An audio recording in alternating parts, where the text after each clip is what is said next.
¿La ciencia se ha convertido en una nueva religión? Es una pregunta que me he hecho cuando en algunos libros de texto se da por una ley la teoría de la evolución de Darwin. Darwin, en su teoría de la evolución, propuso como mecanismo de evolución de las especies que el más fuerte evoluciona.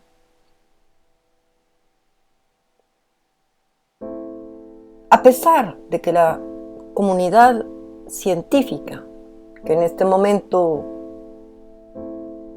llama la teoría sintética a la teoría de Darwin, en su casi totalidad acepta la teoría de la evolución como lo más aproximado a la explicación del desarrollo de las especies.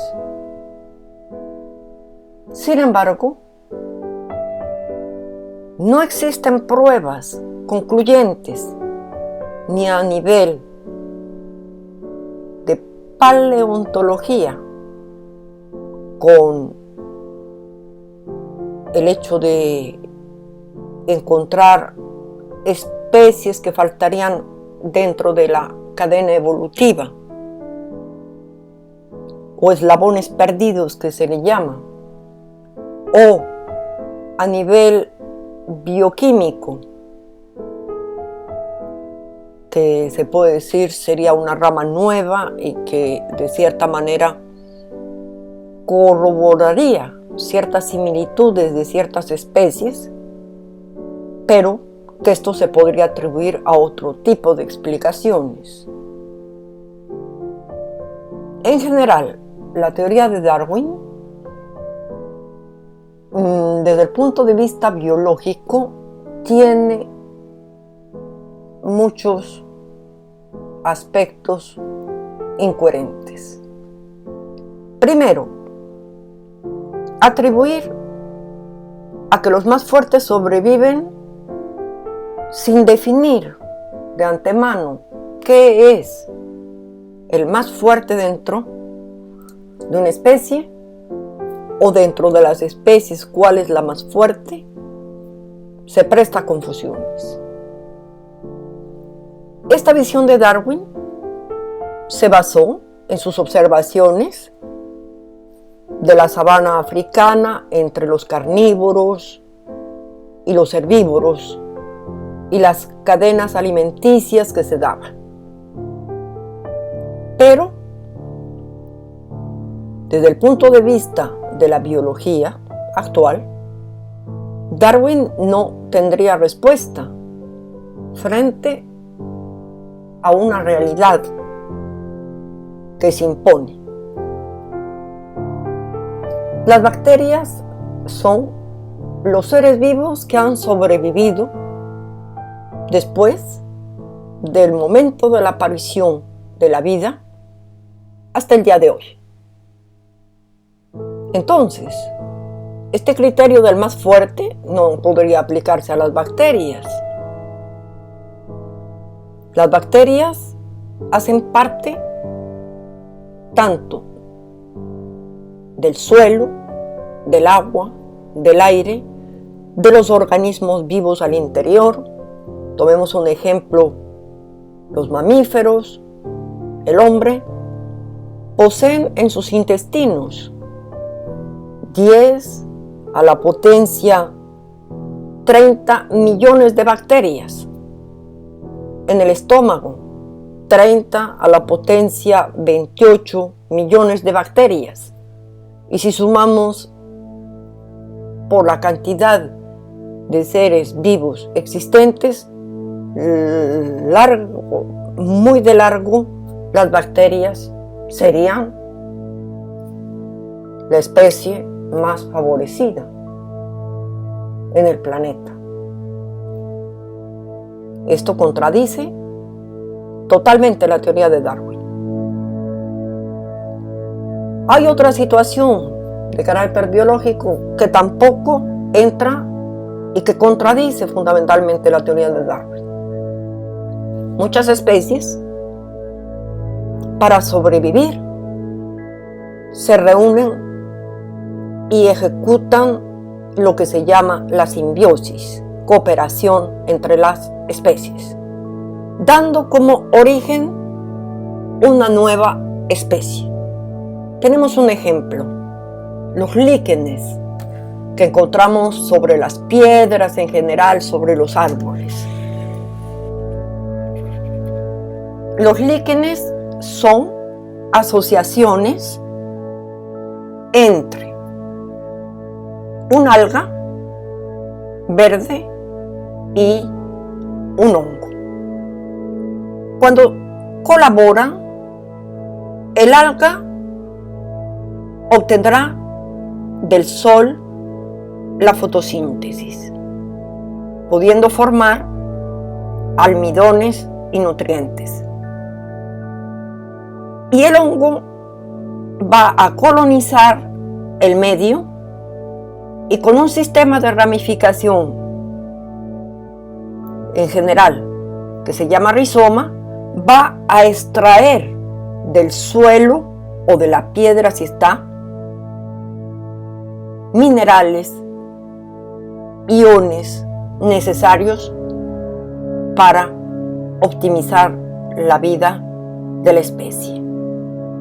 Esta asociación produce una nueva especie que son los líquenes, que colonizan todo tipo de medios.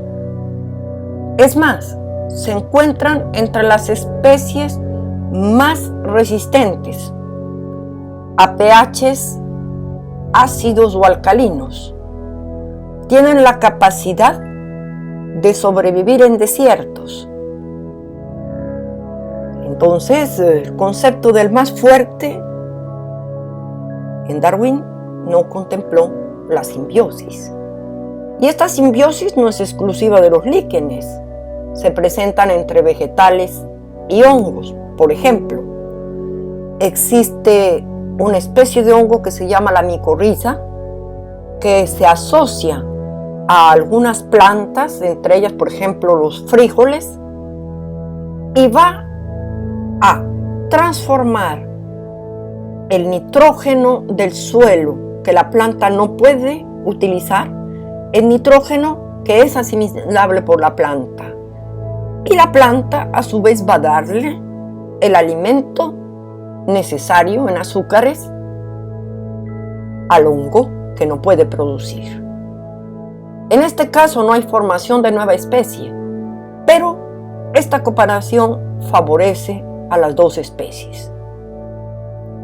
Este tipo de situación no es contemplado en la teoría de la evolución de Darwin. Hay otro punto que tampoco es contemplado, la función del altruismo dentro de la evolución. En general, el altruismo es una actitud que desarrollan ciertas especies para sobrevivir. Consiste en que algunos de sus miembros van a ser sacrificados o se sacrifican para que la especie pueda continuar a existir. Un ejemplo, en el mar tenemos enorme cantidad de peces que practican el altruismo. Se colocan en enormes bancos y hay un relevo dentro del banco de peces. Y aquellos que están a la merced del depredador natural, que puede ser un tiburón, van a ser consumidos. Y el resto, una vez que el depredador natural ha resaciado su hambre, continúa. Esta manifestación de altruismo se manifiesta dentro de todos los mamíferos, a excepción del hombre actualmente, porque antes me parece que no era así. y tampoco era contemplada en la teoría de Darwin, y lo más grave es que tampoco se ha profundizado en el presente. ¿Por qué?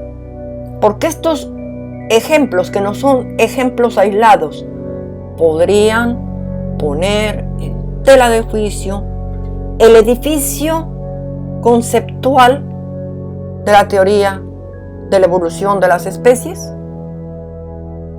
puesto que, hay que decirlo, la teoría de las especies de Darwin ha sido un marco conceptual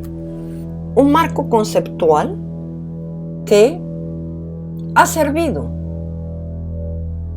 como punto de referencia para políticas a nivel social, a nivel económico, entre otras. Por ejemplo, se ha decidido sin ningún criterio ni claridad que existe el más fuerte y el más débil, el individuo mejor adaptado a la sociedad y el menos adaptado. Pero, ¿cuáles son los criterios? Y frente a esta situación, se han realizado políticas excluyentes, justificado en que sí, pero el más fuerte sobrevivirá, cuando se está haciendo, de cierta manera, en la práctica, una selección antinatural. Porque es muy fácil inventarse un marco conceptual, ponerlo en todos los libros de texto del planeta entero, aceptar como dogma una teoría que, a pesar de tener algunas partes que pueden ser verificadas, en su totalidad no lo está, y a través de ese concepto favorecer situaciones bastante preocupantes, como lo fueron el eugenismo, con la invención de cierta manera las razas, cuestión que de pasada se ha dicho no existen, puesto que nuestro patrimonio genético de todos los habitantes de la Tierra, de la especie Homo sapiens, es 98% idéntico, y el solo hecho de podernos reproducir entre todos muestra que pertenecemos a la misma especie, y nuestra igualdad genética es indiscutible. Pero se inventó sofismas de distracción, como la existencia de diferencias basadas en expresiones externas como el color de la piel. Y a cierto tipo de individuos que presentaban cierto tipo de características, se les tácitamente situó en el puesto de menos favorecidos. Y con eso nos interiorizaron al interior de nuestro inconsciente la aceptación de lo inaceptable. Ante ese tipo de situaciones, llega el momento en donde sería bueno que la ciencia, en lo que concierne la teoría de Darwin, hiciera una nueva lectura crítica, poniendo las cosas en claro, desechando conceptos que han hecho mal a la humanidad. Considero que fundamentalmente teorías de este tipo son las que me han hecho afirmar al principio que en nuestro siglo XXI, aunque no lo creamos todavía, se presentan casos en donde hemos transformado a la ciencia en un dogma. Os dejo, os agradezco y os espero en el próximo video. Gracias.